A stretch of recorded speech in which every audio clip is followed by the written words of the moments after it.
শান্তি। আজ 23শে জানুয়ারি 2025। প্রাপ্তমূল্যী ওম শান্তি। বাপ দাদা মধুবন। বাবা বলেন, মিঠে মিঠে বাচ্চে, মুখ্য দুটি কথা সবাইকে বোঝাতে হবে। এক তো বাবাকে স্মরণ করো, দ্বিতীয় হলো 84 চক্রকে জানা। তাহলে সব প্রশ্নের অবসান হবে। আজকের মূল্যের প্রশ্ন, বাবার মহিমায় কোন শব্দটি আসে যা কিনা শ্রীকৃষ্ণের মহিমায় হয় না? উত্তর, বৃক্ষপতি হলেন একমাত্র বাবা। শ্রীকৃষ্ণকে বৃক্ষপতি বলা হবে না। পিতাদেরও পিতা বা পতিদেরও পতি এক নিরাকারকে বলা হয়, শ্রীকৃষ্ণকে নয়। দুইজনের মহিমা আলাদাভাবে স্পষ্ট করো। আজকের মূল্যের দ্বিতীয় প্রশ্ন, বাচ্চারা তোমরা গ্রামে গ্রামে কোন খবরটি ঢাক ঢোল বাজিয়ে জানিয়ে দেবে? উত্তর, গ্রামে গ্রামে ঢাক বাজিয়ে সবাইকে জানাবে যে মানব থেকে দেবতা, নরকবাসী থেকে স্বর্গবাসী কিভাবে হতে পারো, এসে বুঝে নাও। স্থাপনা বিনাশ কিভাবে হয়, এসে বোঝো। আজকের মূল্যের গীত, তুমি মাতা পিতা তুমি। ওম শান্তি। এই গীতের শেষ লাইনে আছে, তুমি নৌকো তুমি নৌকোর মাঝি। এ হলো রং। যেমন নিজেই পূজ্য নিজেই পূজারী বলা হচ্ছে, এই কথাটিও সেই রকম হয়ে যায়। জ্ঞানের উজ্জ্বলতায় যারা উজ্জ্বল তারা এই গীত শুনেই বন্ধ করে দেবে, কারণ বাবার ইনসাল্ট হয়ে যাচ্ছে। এখন তোমরা বাচ্চারা তো নলেজ প্রাপ্ত করেছ, অন্য মানুষের এই নলেজ নেই, তোমরাও এখনই তা পেয়ে থাকো। আর কখনো হয়ও না। গীতার ভগবানের থেকে এই পুরুষোত্তম হওয়ার নলেজ প্রাপ্ত হয়, এই কথা বোঝে। কিন্তু কখন কিভাবে প্রাপ্ত হয় সে কথা ভুলে গেছে। গীতা হলো ধর্ম স্থাপনের শাস্ত্র। অন্য কোনো শাস্ত্র ধর্ম স্থাপনার্থে হয় না। শাস্ত্র শব্দটিও ভারতেই কাজে আসে। সর্বশাস্ত্রের শিরোমণি হলো গীতা। বাকি অন্য সব ধর্ম তো পরে আসবে, তাদের শিরোমণি বলা হবে না। বাচ্চারা জানে বৃক্ষপতি হলেন একমাত্র বাবা, তিনি হলেন আমাদের পিতা। পতিও তিনি, সকলের পিতাও তিনি। তাকে পতিদেরও পতি, পিতাদেরও পিতা, ডাক্তারেরও ডাক্তার, বৈদ্যদের নাথ, তিনি গুরুরও গুরু বলা হয়। এরূপ মহিমা একমাত্র নিরাকারের উদ্দেশ্যে গাওয়া হয়। কৃষ্ণের এবং নিরাকার বাবার মহিমা বর্ণনার তুলনা করা হয়। শ্রীকৃষ্ণ হলেন নতুন দুনিয়ার প্রিন্স। তিনি তাহলে পুরানো দুনিয়ায় সঙ্গম যুগে রাজযোগ শেখাবেন কিভাবে? এখন বাচ্চারা বুঝেছে আমাদের ভগবান পড়াচ্ছেন। তোমরা পড়াশোনা করে এই দেবী দেবতায় পরিণত হও। পরে এই জ্ঞান প্রচলনে থাকে না, প্রায় লুপ্ত হয়ে যায়। বাকি আটায় লবণ সম চিত্রগুলি রয়ে যায়। বাস্তবে কোনো চিত্রই যথার্থ নয়। সর্বপ্রথমে বাবার পরিচয় পেয়ে গেলে তোমরা বলবে এই কথা ভগবান বোঝাচ্ছেন। সে কথা তো সত্য বলবে। তোমরা কি প্রশ্ন করবে? প্রথমে বাবাকে তো জানো। বাবা আত্মাদের বলেন, আমাকে স্মরণ করো।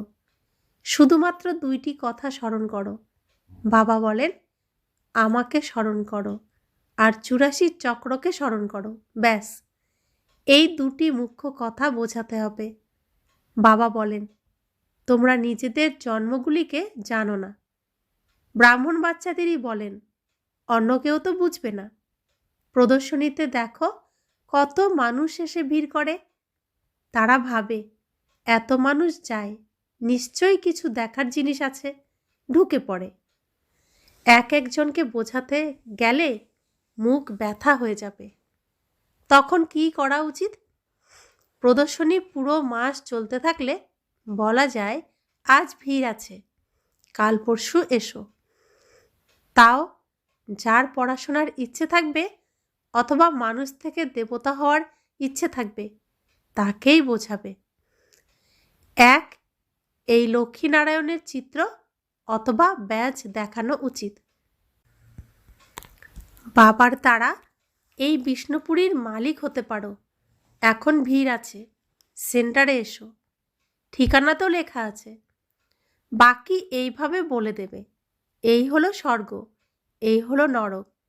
তো মানুষ কি বুঝবে? সময় নষ্ট হয়ে যায়। এমনভাবে তো চিনতে পারবে না ইনি উচ্চ ব্যক্তি, এই ব্যক্তি ধনী না গরিব। আজকাল পোশাক এমন পরে যে কিছু বোঝা যায় না। সর্বপ্রথমে বাবার পরিচয় দিতে হবে। বাবা হলেন স্বর্গ স্থাপনকারী। এখন এই রকম হতে হবে। মুখ্য উদ্দেশ্য সামনে রয়েছে। বাবা বলেন, আমি হলাম সর্বোচ্চ, সবচেয়ে উঁচুতে, আমাকে স্মরণ করো। এ হলো বশীভূত করার মন্ত্র। বাবা বলেন, মা মেকম স্মরণ করো, তাহলে তোমাদের বিকর্ম বিনাশ হবে এবং বিষ্ণুপুরীতে এসে যাবে। এই কথা তো নিশ্চয়ই বোঝানো উচিত। 8 থেকে 10 দিনের প্রদর্শনী তো আয়োজন করা উচিত। তোমরা গ্রামে গ্রামে ঢাক বাজিয়ে খবর দিয়ে দাও যে মানুষ থেকে দেবতা, নরকবাসী থেকে স্বর্গবাসী কিভাবে হতে পারো, এসে বুঝে নাও। স্থাপনা বিনাশ কিভাবে হয়, এসে বুঝে নাও। যুক্তি তো অনেক আছে। তোমরা বাচ্চারা জানো যে সত্যযুগ আর কলিযুগে রাত দিনের তফাৎ। ব্রহ্মার রাত ও ব্রহ্মার দিন বলা হয়। ব্রহ্মার দিন সেই আবার বিষ্ণুর দিন, যা বিষ্ণুর তা ব্রহ্মার। কথা তো একই। ব্রহ্মারও 84 জন্ম, বিষ্ণুরও 84 জন্ম। শুধুমাত্র এই লিপ জন্মের তফাৎ হয়ে যায়। এই কথা বুদ্ধিতে বসাতে হয়। ধারণা না হলে কাউকে কিভাবে বোঝাবে? এই কথা বোঝানো তো খুবই সহজ। শুধুমাত্র লক্ষ্মী নারায়ণের চিত্রের সামনে এই পয়েন্টস বলো। বাবার সাহায্যে এই পদমর্যাদা প্রাপ্ত হয়। নরকের বিনাশ সামনে রয়েছে, তারা তো নিজের মনুষ্য মতই শোনাবে। এখানে আছে ঈশ্বরীয় মতামত, যা আমাদের অর্থাৎ আত্মাদের ঈশ্বর দ্বারা প্রাপ্ত হয়েছে। নিরাকার আত্মাদের নিরাকার পরমাত্মার মতামত প্রাপ্ত হয়। বাকি সবই হলো মানব মত। রাত দিনের তফাৎ আছে, তাই না? সন্ন্যাসী, উদাসী ইত্যাদি কেউ এই মত দিতে পারে না। ঈশ্বরীয় মতামত একবারই প্রাপ্ত হয়। যখন ঈশ্বর আসেন তখন তার মতামত দ্বারা আমরা এমন স্বরূপ প্রাপ্ত করি। তিনি আসেন দেবী দেবতা ধর্মের স্থাপনা করতে। এই সব পয়েন্টস ধারণা করা উচিত, যাতে সময় পড়লে কাজে আসে। মুখ্য কথা কমের মধ্যে বুঝিয়ে দিলেই যথেষ্ট। এক লক্ষ্মীনারায়ণের ছবি নিয়ে বোঝানোও যথেষ্ট। এই হলো এম অবজেক্টের চিত্র।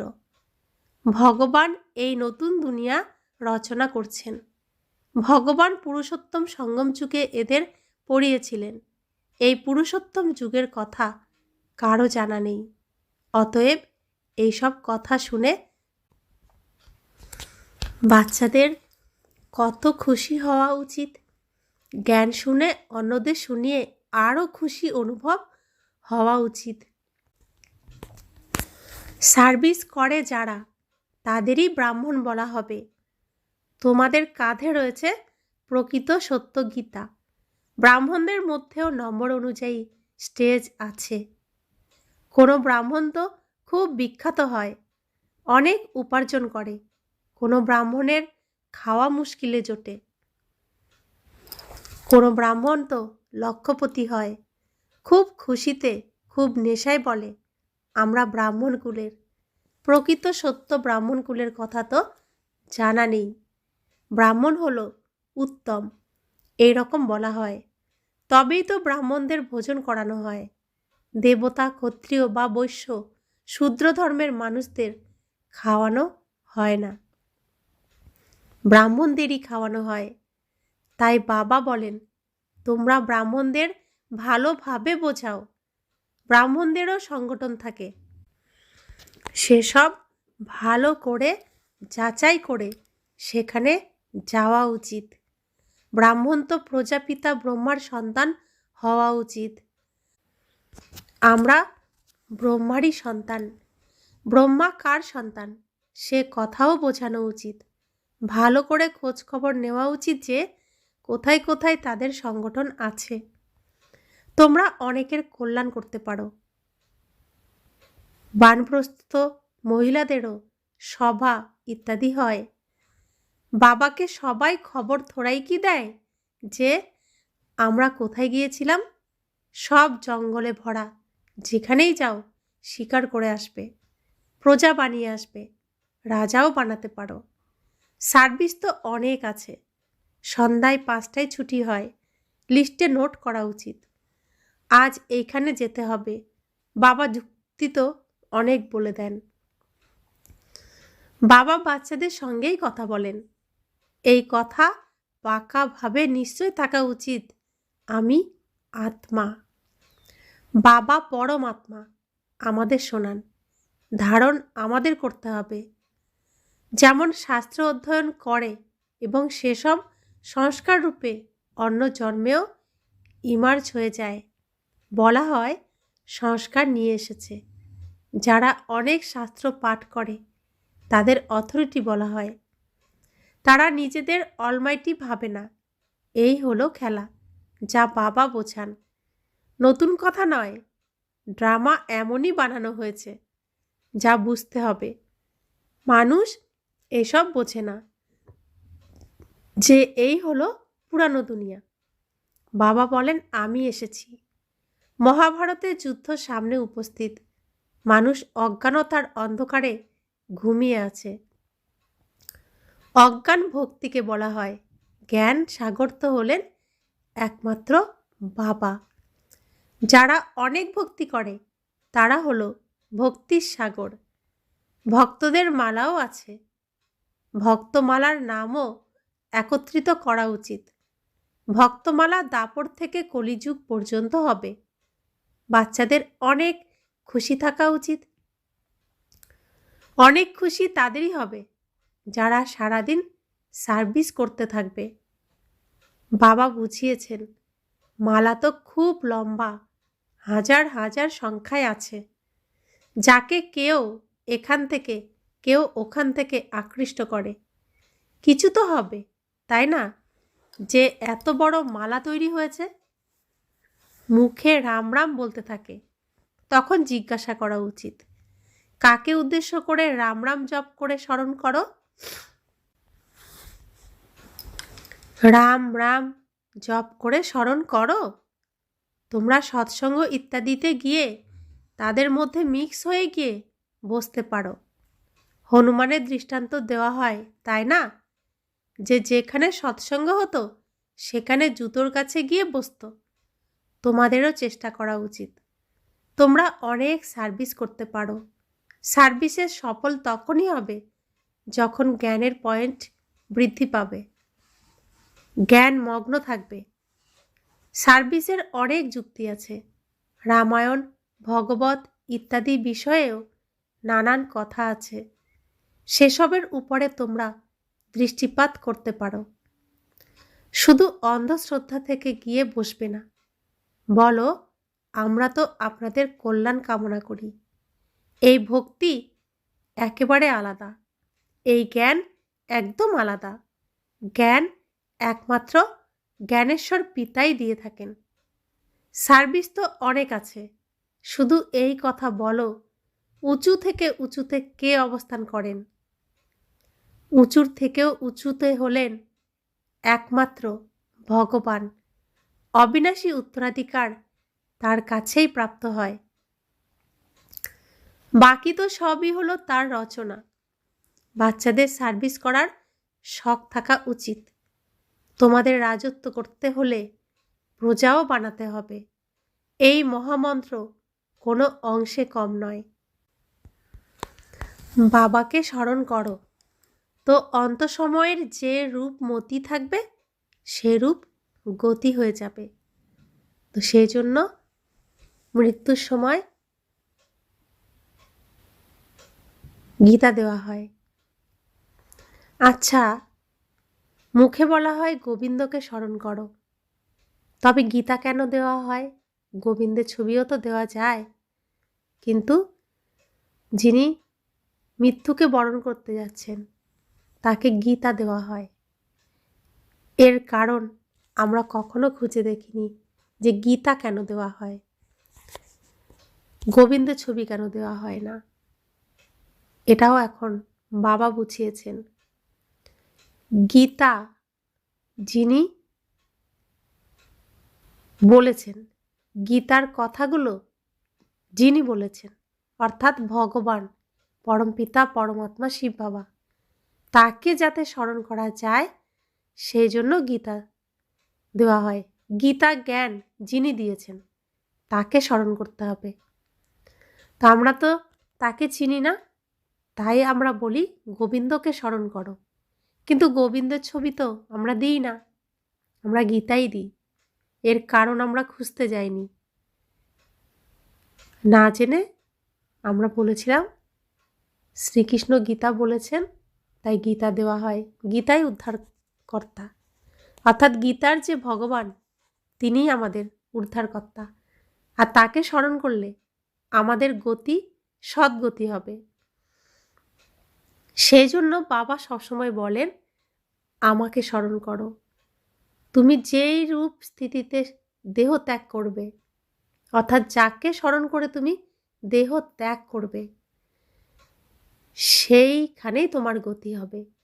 এখন কলির যুগের কারোর প্রতি যদি মোহ থাকে আর তাকে স্মরণ করে দেহ ত্যাগ করে, তাহলে যাকে স্মরণ করেছে সে যখন আবার এই পৃথিবীতে আসবে, অর্থাৎ এই চরিত্রে যখন তিনি আসবেন, তখন তার সাথেই আমারও আসতে হবে, এখানেই আমার গতি হবে। এটাই জন্মের রহস্য। যদি শ্রীকৃষ্ণের মূর্তিকে স্মরণ করে দেহত্যাগ করি, তাহলে আমার গতি হবে দাপর যুগে, যখন শ্রীকৃষ্ণের মূর্তির পুজো শুরু হবে। শরীর ত্যাগ করার সময় স্মরণে যা থাকবে সেখানেই আমার গতি হবে। আমরা পরমপিতা পরমাত্মাকে চিনতাম না, তার রূপকে জানতাম না, সেজন্য গীতাকে দেওয়া হতো। এখন বাবা নিজে তার পরিচয় আমাদের দিয়েছেন, তার রূপকে জানি। আমাদের সব সময় জ্যোতি বিন্দু তারার মতো এই রূপে আমার পিতাকে স্মরণ করতে হবে। আর এটাই হচ্ছে পরিশ্রম, এটাই অভ্যাস আমাদের করতে হবে। তো পিতাকে স্মরণ করতে হবে বিন্দু রূপে, তবে আমাদের সদ্গতি হবে। বাবা না আসলে আর আমরা এই পড়াশোনা না করলে কিভাবে এত গুজ্জ গুজ্জ রহস্য জানতে পারতাম? পৃথিবীতে যতই উচ্চ শিক্ষা থাকুক না কেন, এরকম শিক্ষা তো কারোর কাছেই নেই। এত সত্য, এত উচ্চ শিক্ষা, এত উচ্চ কথা কেউ জানে না, কারোর কাছে নেই। তো ভগবানের কাছে জানতে পারছি, পড়াশোনা করতে পারছি সব রহস্য, অ্যাকুরেট সত্য জানছি। কত সৌভাগ্য, কত সৌভাগ্যবান আত্মা আমি। তো এই সৌভাগ্য সবসময় যাতে সৌভাগ্য থাকে সেই চেষ্টাই আমাদের করে যেতে হবে, এটাই পুরুষার্থ। আর বাবা সর্বশ্রেষ্ঠ সৌভাগ্য দিতে এসেছেন। अच्छा, मीठे मीठे सिकिला दे बच्चों प्रति माता पिता बाप दादा का याद प्यार और गुड मॉर्निंग। रूहानी बाप की रूहानी बच्चों को नमस्ते। हम रूहानी बच्चों की रूहानी माता पिता बाप दादा को याद प्यार गुड मॉर्निंग और नमस्ते नमस्ते नमस्ते। शुक्रिया बाबा, शुक्रिया बाबा, शुक्रिया। ধারণার জন্য মুখ্য সার। বাবা যে বশীভূত করার মন্ত্র দিয়েছেন সেটা সবাইকে স্মরণ করাতে হবে। সার্ভিসের ভিন্ন ভিন্ন যুক্তি রচনা করতে হবে। ভিড়ে নিজের সময় নষ্ট করবে না। বাবা মর্মনা ভব মন্ত্র দিয়েছেন। এক পিতাকে স্মরণ করো বিন্দুরূপে, এই মন্ত্রই তিনি দিয়েছেন। দ্বিতীয় ধারণা, জ্ঞানের পয়েন্টস বুদ্ধিতে রেখে জ্ঞানে মজে থাকতে হবে। হনুমানের মতন সৎসঙ্গে গিয়ে বসতে হবে এবং তাদের সেবা করতে হবে। খুশিতে থাকার জন্য সারা দিন সেবা করতে হবে। আমাদের ব্রাহ্মণ জীবনের সাবজেক্ট হলো জ্ঞান, যোগ, ধারণা, সেবা। তো প্রথমে নিজে জ্ঞান প্রাপ্ত করেছি আমি আত্মা, তারপর জেনেছি পরমপিতা পরমাত্মা আমার পিতা, আমার বাড়ি পরমধাম। তো জ্ঞান প্রাপ্ত করার পরে পিতাকে পিতা বলে স্বীকার করে, পিতা বলে ডাকা, বাবা বলে ডাকা, এটাই তো ধারণা করা। তারপর বাবা যে সেবা করতে এসেছেন সেই সেবা আমাদের করতে হবে। তো প্রথমে জ্ঞান পেলাম, তারপরে বাবার সাথে যোগাযোগ হলো, তারপরে বাবার কথাকে ধারণ করে অন্যকে ধারণা করাচ্ছি, তারপরে সেবা করছি। বাবা যে সেবা করছেন এখন বাবার সাথে সাথে সেই সেবার দায়িত্ব আমিও নিচ্ছি। তো এই 4 সাবজেক্টে আমাদের ফুল মার্কস পেতে হবে। আর সবসময় খুশিতে থাকার জন্য সেবা করতে হবে। আমি কাউকে খুশির রাস্তা বলে দিলে, সুখের রাস্তা বলে দিলে সে যখন সুখ পাবে, খুশি পাবে, তো সেই খুশি আমিও পাবো। কারণ পৃথিবীর নিয়মই লেনদেনের নিয়ম, যা দেবে তুমি তাই পাবে। তো আমি কাউকে খুশি দিলে আমি রিটার্নে খুশিই পাবো। বরদান, আমি আর আমার ভাবকে বলিদান দিয়ে সম্পূর্ণ মহাবলী ভব। পার্থিব জগতের কোনো ব্যক্তি বা বৈভবের সাথে বন্ধন, এটাই হলো আমার ভাব। এই আমার ভাবকে আর আমি করছি, আমি করেছি, এই আমিত্ব ভাবকে সম্পূর্ণ সমর্পণকারী অর্থাৎ বলিদান যে দেয় সেই হলো মহাবলী। যখন পার্থিব জগতের আমি, আমার ভাব সমর্পণ হয়ে যাবে তখন সম্পূর্ণ বা বাবার সমান হয়ে যাবে। আমি করছি না, বাবা করাচ্ছেন, বাবা চালাচ্ছেন। যে কোনো কথাতে আমার পরিবর্তে সদা ন্যাচারাল ভাষাতেই বাবা শব্দ আসবে, আমি শব্দ নয়। তো তিনি হলেন করাবনহার, আমি হলাম করণহার। আমি ইনস্ট্রুমেন্ট আর তিনি সব করাচ্ছেন। আমি কিছুই করছি না, কারণ এই পৃথিবীতে কিছুই আমার নেই। আমি আত্মা পরমধাম নিবাসী। আমি যখন এখানে এসেছি আমার বাবা আমার জন্য বস্ত্র, থাকার জায়গা, অভিনয় করার সাথী, খাবার দাবারের বন্দোবস্ত, পোশাক আশাকের বন্দোবস্ত সব কিছু করে পাঠিয়েছেন। টাইমও দিয়েছেন, এতটা সময়ের জন্য তোমার ব্যবস্থা করা হয়েছে। এর মধ্যেই তোমাকে সব কমপ্লিট করতে হবে।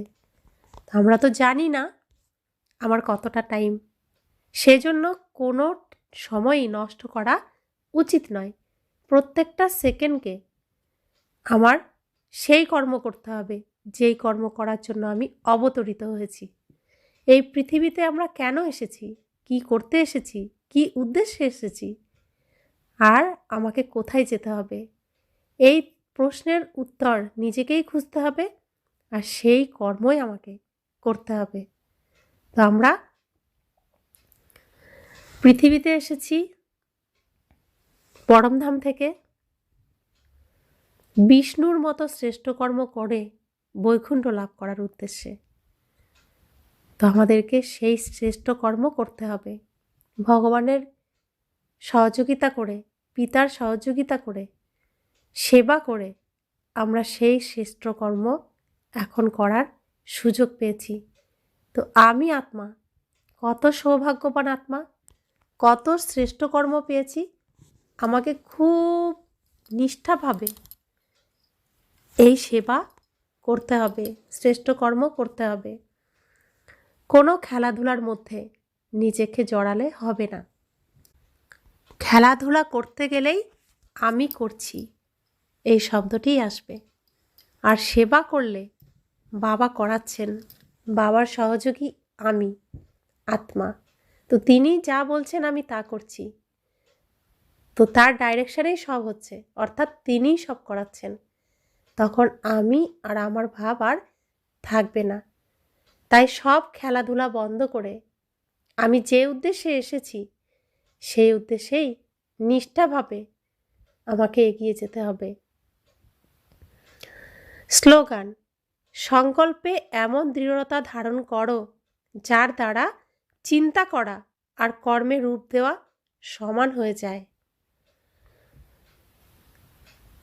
আমাদের সংকল্পই হলো আমাদের বীজ। তো প্রথম সংকল্প আমাকে সুপুষ্ট আর খুব শক্তিশালী করতে হবে, যাতে প্রত্যেকটা সংকল্প আমার সফল হয়ে যায়। আমার সংকল্পই আমার স্থিতি। তো এমন সংকল্প করব বা এমন চিন্তা করব যা কর্মে রূপ দেওয়া সম্ভব। আর আমি যা সংকল্প করছি সেটাই আমার কর্ম। কর্ম আর সংকল্প যেন এক হয়ে যায়। আজকের অব্যক্ত ইশারা: নিজের শক্তিশালী মনসার দ্বারা সকাশ দেওয়া সেবা করো। সময় অনুসারে এখন মন এবং বাণীর দ্বারা একসাথে সেবা করো। কিন্তু বাণীর দ্বারা সেবা হলো সহজ, মনসা সেবায় অ্যাটেনশন দেওয়ার বিষয় আছে। এই জন্য সকল আত্মাদের প্রতি মনসাতে শুভ ভাবনা, শুভ কামনার সংকল্প হবে। বাণীতে মধুরতা, সন্তুষ্টতা, সরলতার নবীনত্ব হবে। তাহলে সহজেই সফলতা প্রাপ্ত হতে থাকবে। তো এখন আমাদের সর্বোচ্চ স্টেজের সেবা, সব কিছুর ঊর্ধ্বে উঠে আমি আত্মা মন দ্বারা সেবা করব, শরীরের দ্বারা নয়, অর্থাৎ শরীরের কোনো ইনস্ট্রুমেন্ট নয়। আমি আত্মা নিজের মন থেকে নিজে সেবা করব। আমি শক্তিশালী আত্মা। তো পরমপিতা পরমাত্মার সমস্ত শক্তি আমি আত্মা ধারণ করেছি। আমি আত্মাই সেই শক্তি এই সম্পূর্ণ বিশ্ব ব্রহ্মাণ্ডে দেব, প্রকৃতিকে দেব। যে প্রকৃতি আমার কত সেবা করেছে, তার ঋণ আমি তো শোধ করতে পারবো না। শুধু বাবার কাছ থেকে শক্তি কিছু আমি দিতে পারি, আমার নিজের কিচ্ছু নেই তাকে দেওয়ার। তো প্রকৃতিকে আমাদের এখন সেবা করতে হবে, সমস্ত অবুঝ আত্মারূপী ভাইদের সেবা করতে হবে। যাদের সাথে আমি অভিনয় করেছি, সম্বন্ধ সম্পর্কের মধ্যে এসেছি, তাদের সেবা করতে হবে, নিজেরও সেবা করতে হবে। তো আমি আত্মা আমার মন দ্বারা সকলের প্রতি শুভ ভাবনা, শুভ কামনা রেখে নিরন্তর সেবা করে যাব। নিরন্তর বাবার সাথে যুক্ত থেকে তার শক্তি ধারণ করে এই বিশ্বে, গ্লোবের উপর সেই শক্তিকে দান করতে থাকব। এই হলো আমাদের শ্রেষ্ঠ কর্ম, যার দ্বারা আমরা শ্রেষ্ঠ পদ পেতে পারি। ওম শান্তি।